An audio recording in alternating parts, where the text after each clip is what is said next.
नासिक से मुंबई के लिए किसानों का पैदल कूच, हजारों की संख्या में मुंबई के लिए निकले हैं किसान। प्याज के दामों की गिरावट के बाद मांगों को लेकर किसान नाराज हैं। तो ये तस्वीर आप देख रहे हैं, ये विशाल तस्वीर और ये बड़ा संग्राम जो किसानों ने अब छेड़ दिया है नासिक से मुंबई के लिए। ये पैदल मार्च हजारों की संख्या में मुंबई के लिए निकले हैं ये किसान। प्याज के दाम में भारी गिरावट के बाद किसानों का ये मार्च, किसानों का ये रोष मार्च कहा जा सकता है। तस्वीरें आप देख रहे हैं किस तरह से बड़ी गिनती में किसानों का ये हुजूम निकला है नासिक से मुंबई के लिए।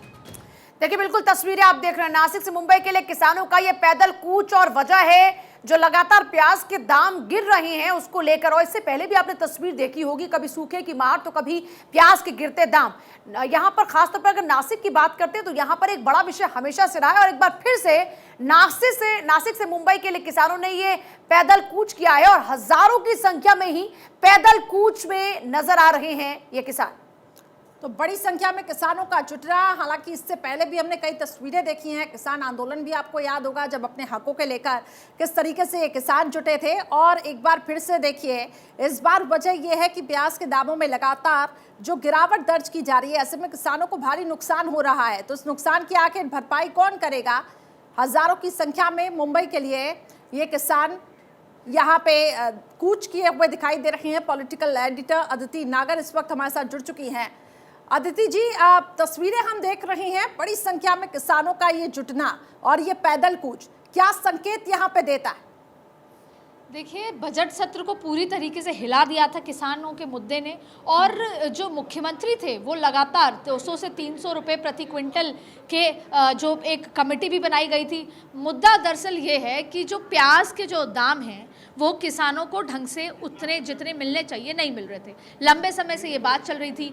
किसानों का मानना है कि हम लंबे समय से ये बात सरकार तक पहुंचाने की कोशिश कर रहे थे, लेकिन सरकार ने उसको लेकर ना कोई बेहतर कदम उठाए, ना हमारी बात सुनी। उसके बाद जब बजट सत्र में हंगामा हुआ प्याज को लेकर, उनकी कीमतों को लेकर, तब शिंदे ने कहा कि जो 43% उत्पादन जो है वो महाराष्ट्र से है, केवल देश में, पूरे देश में। ऐसे में ये किसान बहुत महत्वपूर्ण है, और अब ये किसान नाराज हो गए। आप तस्वीरों में अगर देखेंगे तो आपको लगेगा कि पूरा जलजला जो है, पूरा जो जिस तरीके से लोग नासिक से मुंबई पैदल चलकर आ रहे हैं, तो ये एक अलग तरीके की तस्वीरें हैं। हम पूरा देश जो है लगभग 1.25 साल किसानों की नाराजगी को झेल चुका है देश की राजधानी दिल्ली में, और उस समय भी सरकार को, केंद्र सरकार को बैकफुट पे आना पड़ा था। ठीक वैसे ही अब शिंदे सरकार भी बैकफुट पे आई है। हालांकि शिंदे सरकार का ये मानना था कि हमने एक कमेटी भी बनाई, कमेटी ने कैसे प्रति क्विंटल 200 से 300 रुपये की राहत की बात भी की, लेकिन अब बैकफुट पे आ गई है शिंदे सरकार। कल बातचीत करेगी,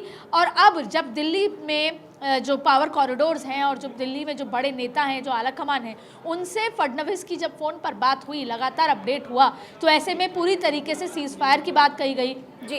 कहा गया है कि काम डाउन करने की ज़रूरत है, और ऐसे में अब खुद फडणवीस जो कि डिप्टी सीएम है वो उस मुख्य रूप में आकर बातचीत करेंगे कि, और ये भी संभव पॉसिबल है कि अगर ये मसला नहीं यहाँ पर शांत होता, हालांकि डिप्टी जो सीएम है फडणवीस, उनको कहा गया है कि किसानों से बातचीत करनी होगी, उनका दर्द समझना होगा। आधा मसला, ऊपर से आला कमान ने कहा है कि किसानों के साथ बैठकर वार्ता ही आधा मसला सुलझा सकती है, और इस मसले को हमें जल्द से जल्द रोकने की कोशिश करनी होगी। क्यों? इसकी बड़ी वजह यह है क्योंकि ये मसला भी अब संसद तक भी आ सकता है। महाराष्ट्र के जो विपक्षी दल के कई सांसद हैं राज्यसभा में, लोकसभा में, वो इस मसले को संसद तक लेकर आ सकते हैं, इसीलिए वहीं पर इसको रोकने की जरूरत है। बिल्कुल सही कहा कि संसद में मुद्दा उठाया जा सकता है इसको लेकर, इसलिए बातचीत करने की जरूरत है। बहुत बहुत शुक्रिया बातचीत करने के लिए, जानकारी देने के लिए अदिति। आशीष तिवारी भी हमारे साथ जुड़े मुंबई से।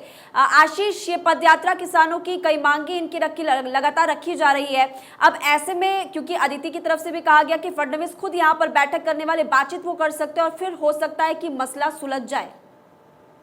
जी, कल भी मुख्यमंत्री एकनाथ शिंदे, डिप्टी सीएम देवेंद्र फडणवीस किसानों से मिलने वाले थे, उनके नेताओं से मिलने वाले थे, लेकिन कल क्योंकि सरकारी कर्मचारियों की पेंशन वाली जो मसले पर हड़ताल चल रही थी, इस वजह से वो जो मीटिंग थी वो कैंसिल कर दी गई।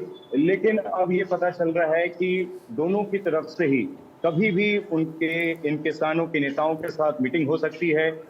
विश्वस्त सूत्र बता रहे हैं कि मुंबई आने से पहले ही किसानों से मिल लेंगे, उनकी मांगों को पूरी करने की बात भी कही जाएगी। किसी भी तरीके से क्योंकि आप जैसा कि अदिति भी बता रही थी, कभी भी शिंदे सरकार ये नहीं चाहेगी कि किसानों का गुस्सा उनकी सरकार पर आए, क्योंकि बीएमसी का इलेक्शन से लेके अभी तमाम तरह के इलेक्शन आने वाले हैं और वो चाहेंगे कि किसान कम से कम उनके साथ रहे, क्योंकि उनकी जो सरकार है जब से जून 2022 से बनी है तब से उनके लिए लगातार अब ये जो चाहे वो सरकारी कर्मचारियों की हड़ताल हो या फिर अब ये किसानों का मार्च, ये काफी मुश्किलें पैदा करने वाला है।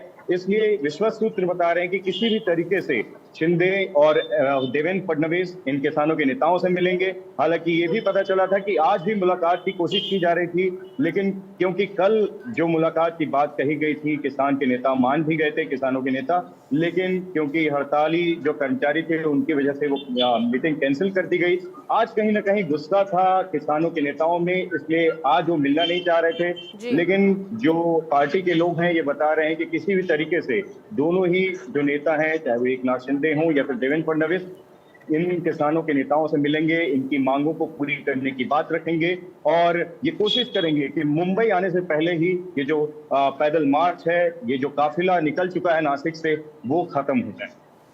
देखिए आशीष, हम देख रहे हैं कि किसान नाराज इसीलिए हैं क्योंकि लागत भी उन्हें नसीब नहीं हो पा रही है। बीते दिनों हमने देखा कि शिक्षक वर्ग जो है वो भी नाराज था। तो ऐसे मासिस की नाराजगी शिंदे सरकार में हिस्से में क्यों आ रही है? क्या सरकार की कुछ ऐसी पॉलिसीज है जो मासिस को पसंद नहीं आ रही? अलग अलग वर्ग, अलग अलग समय, अलग अलग जगह ये नाराजगियां हम देख रहे हैं। देखिए, ये पहली बार नहीं हुआ है, इसके पहले 2018 में भी और लगातार किसानों का मार्च होता रहा है। ये ऐसा मुद्दा है, आप जानते हैं कि नेशनल लेवल पर भी बीजेपी सरकार ने किसानों का गुस्सा झेला हुआ है। जब स्टेट में जब से फडणवीस और शिंदे सरकार बनी है उसके बाद से ही किसानों की ये मांग थी कि इनसे, मुख्यमंत्री से, डिप्टी सीएम से उनकी मुलाकात हो जाए और जो उनकी मांगे हैं, जो 2018 के आसपास कहा भी गया था कि वो मांगे पूरी हो जाएंगी और ये दिख रहा था कि कागजों में वो स्मूथ तरीके से आगे बढ़ रहे थे, लेकिन फिर बीच में मामला रुक गया जब महाविकास आघाड़ी की सरकार आई। इसकी वजह से कहीं ना कहीं किसानों में वो जो गुस्सा था वो धीरे धीरे बढ़ रहा था और अब उन्हें ये लगा कि सही समय है अपने गुस्से को, अपने मांगों को जाहिर करने का। तो ऐसा नहीं है कि पहली बार सिर्फ ये शिंदे या देवेंद्र फडणवीस सरकार के साथ। आशीष, आपने बिल्कुल सही यहाँ पर जिक्र किया। खासतौर पर अगर प्याज की कीमतों की बात करते हैं तो हर सीजन में कमोबेश यही स्थिति महाराष्ट्र में रहती है। कभी सूखे को लेकर तो कभी उचित दाम ना मिलने को लेकर ये नाराजगी किसानों की रही। लेकिन अभी क्या इस दिशा में नजर आ रहा है कि सरकार कुछ ठोस कदम उठाने वाली है, या फिर सरकार किसी भी तरीके से मान मनोबल के जरिए या फिर इनकी मांगों को मानकर ये मामला यहीं पे सुलझा ले? देखिए, विधानसभा में शिंदे सरकार ने, मुख्यमंत्री शिंदे ने न्यूनतम दाम की बात कही है। लगातार ये भी कोशिश की जा रही है, जैसे कि मैं बता रहा हूं, कि किसी तरीके से किसानों की मांग मान ली जाए, चाहे वो न्यूनतम मूल्य की बात हो। सिर्फ प्याज की बात नहीं है, कपास से लेके अरहर और बाकी जो अनाज होते हैं उन सब की भी बात है। इसके अलावा बिजली बिल की माफी की बात है, यहाँ तक कि और भी कई मांगे हैं, जो वन नियम है उन सब चीज की क्रियान्वयन की बात है।